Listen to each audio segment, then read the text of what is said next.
सोचिए जरा, एक जमीन, और उस जमीन के लिए एक कौम का 4000 साल का लंबा इंतजार।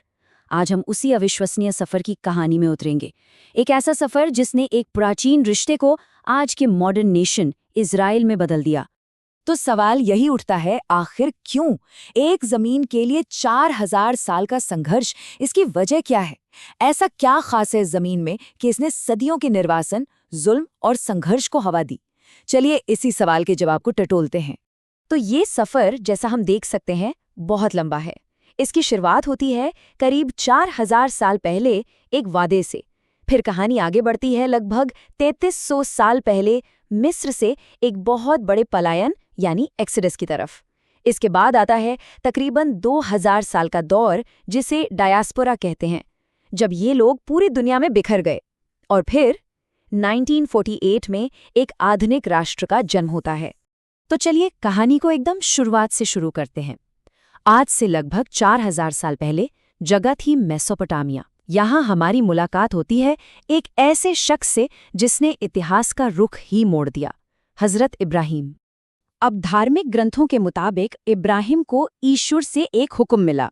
हुक्म ये था कि वो अपनी जन्मभूमि छोड़ दें और एक ऐसी जमीन की तलाश में निकलें जो उनके आने वाले वंशजों के लिए चुनी गई है। और ये सफर उन्हें ले आया कनान की भूमि तक, जिसे प्रॉमिस्ड लैंड यानी वादा किया हुआ देश भी कहा गया। समझने वाली बात यह है कि ये सिर्फ एक जमीन का टुकड़ा नहीं था, ये एक डिवाइन प्रॉमिस था।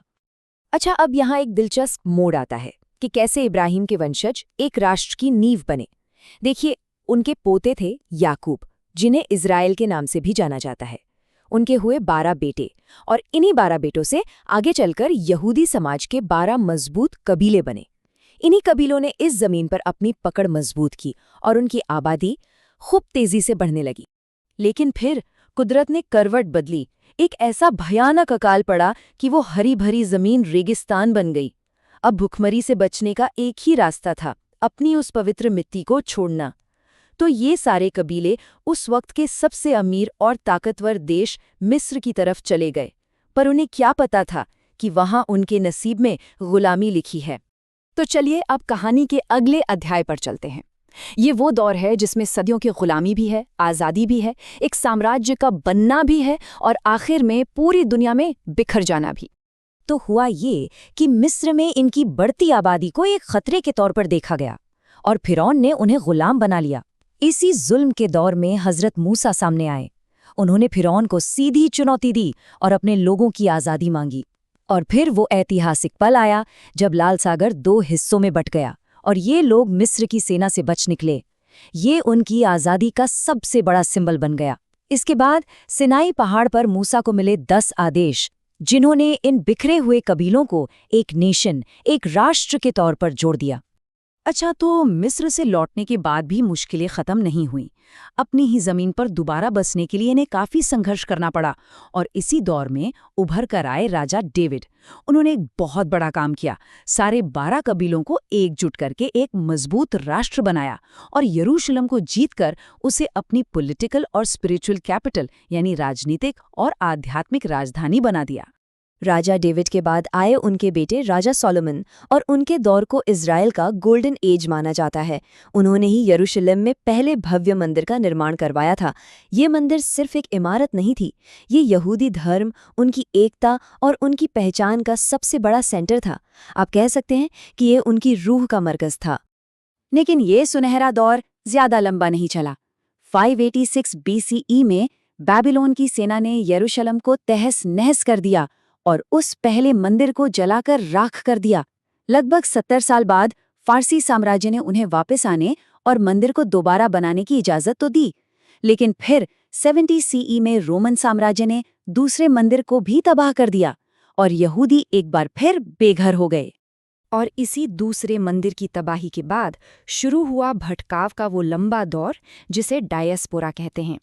डायस्पोरा का मतलब है बिखराव।